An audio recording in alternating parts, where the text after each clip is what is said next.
नमस्कार। द देसी अड्डा पर आपका स्वागत है। मैं हूं राकेश तिवारी। देखिए, इस बार कुछ खास तो है बेलागंज की राजनीति में। इस बार ऐसा क्या हुआ कि राजद के इस गढ़ पर, इस अभेद दुर्ग पर खतरा मंडराने लगा। क्या हुआ कि राजद और तेजस्वी द्वारा ब्रह्मास्त्र चलाए जाने के बाद भी वह काम नहीं कर रहा। क्या हुआ कि युवा पीढ़ी, जो आने वाले बिहार के भविष्य के रूप में देखे जा रहे हैं, उनके भी वहां चुनाव प्रचार से कुछ हो नहीं रहा है। और अंततः पुराने पीढ़ी के नेता लालू प्रसाद यादव, हिना साहब और सुरेंद्र यादव को वहां का कमान संभालना पड़ा। क्या हुआ? जिस बेलागंज में सुरेंद्र यादव के एक हुंकार पर लोग गोलबंद हो जाते थे, एक बार कहने पर लोग उनके पीछे चल देते थे, इस बार मानने को तैयार नहीं है। और बेलागंज की राजनीति में ऐसा भूचाल आया है कि राजद के पसीने छूट रहे हैं।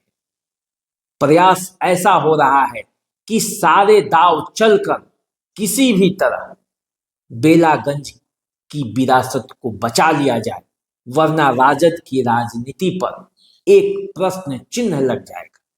विधानसभा 2025 की तैयारियों में जुटे आरजेडी यदि बेलागंज की सीट हार गई तो फिर उसके राजनीति में क्या होगा, फिर कहां वो जीतेगी। और इसीलिए बेलागंज में वो हर समीकरण फिट किया जा रहा है, हर दाव चला जा रहा है, जिससे राजद यह किला फिर से अपनी झोली में डाल ले और इस किले पर उसका शासन हो जाए। देखिए, बेलागंज में इस वक्त जिस तरह का सियासी तापमान है, उसको लेकर आप इस बात का अंदाजा लगा सकते हैं कि यहां आरजेडी ने अपनी पूरी शक्ति लगा दी है।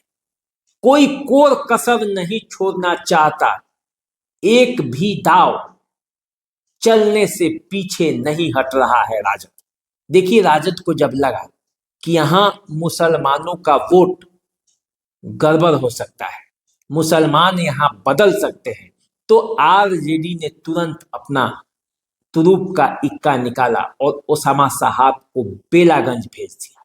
ओसामा साहब बेलागंज भी आए और बेलागंज आकर उन्होंने चुनाव प्रचार किया।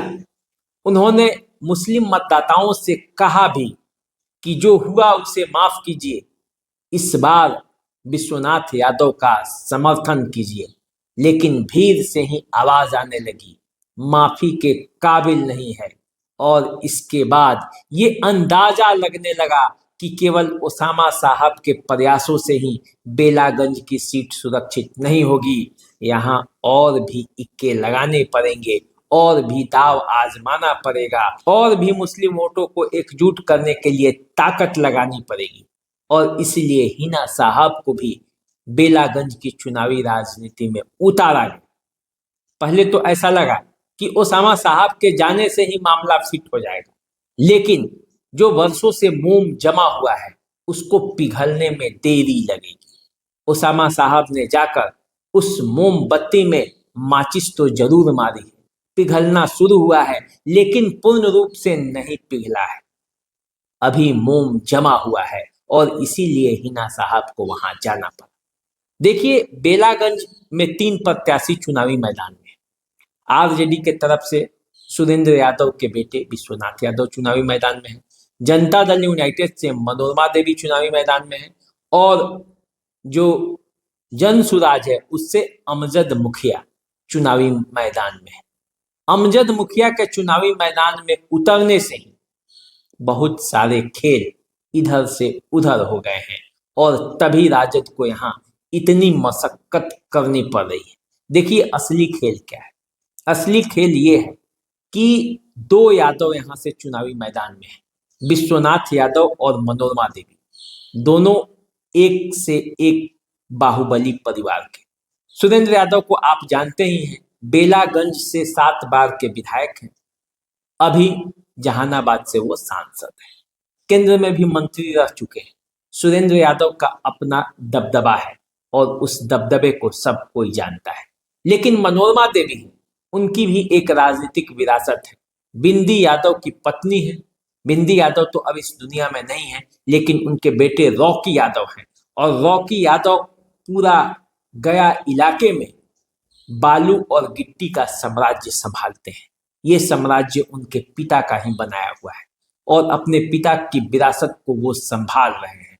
मनोरमा देवी जनता दल यूनाइटेड की एमएलसी भी रह चुकी है, दबंग परिवार की हैं और क्षेत्र में खासा पकड़ भी है। लेकिन बेलागंज का जो इलाका है, यहाँ दो यादव अब चुनावी मैदान में उतर गए हैं। तो 7 बार से जो सुरेंद्र यादव यहाँ से जीतते आए हैं, तो उनके खिलाफ एंटी इनकम्बेंसी भी है और लोगों का कहना है कि यदि यादव को ही चुनना है तो मनोरमा देवी क्यों नहीं। दूसरी तरफ जहां मुस्लिम मतदाता हैं, उन पर प्रशांत किशोर के जो प्रत्याशी हैं अमजद मुखिया, उनकी पकड़ मजबूत हो रही है। क्योंकि उनकी पकड़ इसलिए मजबूत हो रही है क्योंकि एक तो वो प्रशांत किशोर के नए विचारधारा के साथ चल रहे हैं, एक उसका धारा बिहार में अभी बह रहा है, दूसरा वो पिछले कई बार से चुनाव लड़ते आए हैं। मुस्लिम प्रतिनिधित्व यहाँ इस क्षेत्र को मिला नहीं, जबकि मुस्लिमों की अच्छी खासी आबादी है। 70,000 के आसपास यहाँ यादव हैं, तो 62,000 मुस्लिम भी हैं। और यही माना जाता है कि बेलागंज में यदि मुस्लिम और यादव एकजुट हो गए तो फिर कोई हारने का बात ही नहीं।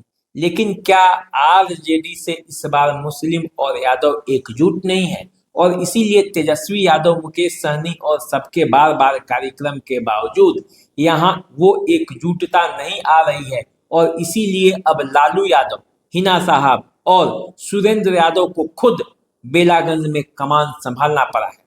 दोनों नेता लालू यादव और सुरेंद्र यादव दोनों कमान संभाल चुके हैं।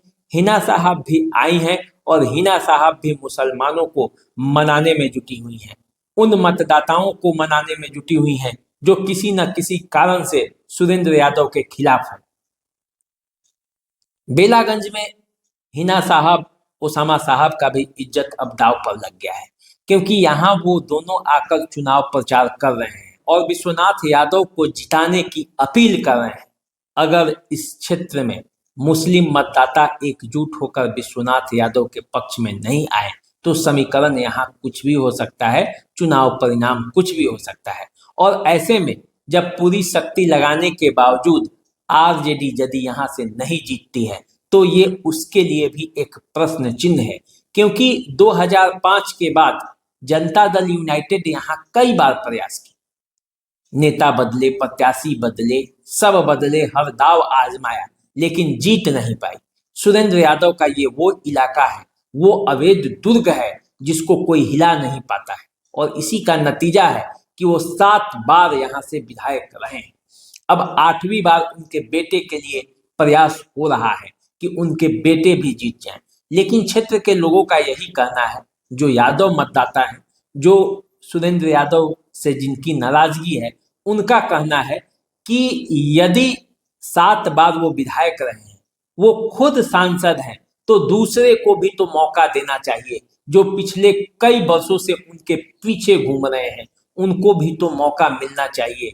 आबादी के हिसाब से भी प्रतिनिधित्व तो मिलना ही चाहिए। ये बात जो है वो प्रशांत किशोर कह रहे हैं और ये कह रहे हैं कि यदि सबको हिस्सेदारी चाहिए तो अपने हक और हकूक के लिए आगे आना होगा। और यही जो समीकरण है वो आरजेडी को नुकसान पहुंचा रही है, क्योंकि प्रशांत किशोर जिस तरह से लगे हुए हैं और मनोरमा देवी के पक्ष में जिस तरह का समीकरण है, देखिए, लाख दावा करे लो, लेकिन नीतीश कुमार की जो प्रत्याशी है मनोरमा देवी, उनके पक्ष में जबरदस्त समीकरण है, क्योंकि एक तो वो यादव है, यादव मतों में डेंट लगा रही है। दूसरा, उनका दावा मुस्लिम मतों पर भी है, क्योंकि उनका कहना है कि नीतीश कुमार ने मुसलमानों के लिए सबसे ज्यादा काम किया है। तीसरा, अति पिछड़ों का जितना भी वोट है उस पर उनकी दावेदारी बनती है। और दावा ये है कि पिछले 7 बार से सुरेंद्र यादव यहाँ से विधायक रहे हैं, तो वो क्षेत्र में कुछ काम नहीं किए हैं। तो मनोरमा देवी जो कि जनता दल यूनाइटेड की वहां से विधायक बनेंगी, सरकार उन्हीं का है, केंद्र में भी बीजेपी की सरकार है, तो बेलागंज के विकास में वो अहम योगदान दे सकती है। इस बीच प्रशांत किशोर ने भी अपना दावा दाव सब कुछ चला है और अमजद मुखिया को चुनावी मैदान में उतार कर सबकी नींदें हराम कर दी है। तो अब जबकि मतदान होने वाले हैं और मतदान के बाद चुनाव के परिणाम होने वाले हैं, तो उसी में पता चलेगा कि आखिर क्या फैसला किया मतदाताओं ने, मतदाता किसके पक्ष में गोलबंद हुए। लालू प्रसाद यादव और सुरेंद्र यादव और हिना साहब ने जो कमान संभाला तेजस्वी, ओसामा और मुकेश सहनी के बाद, उसका असर हुआ है।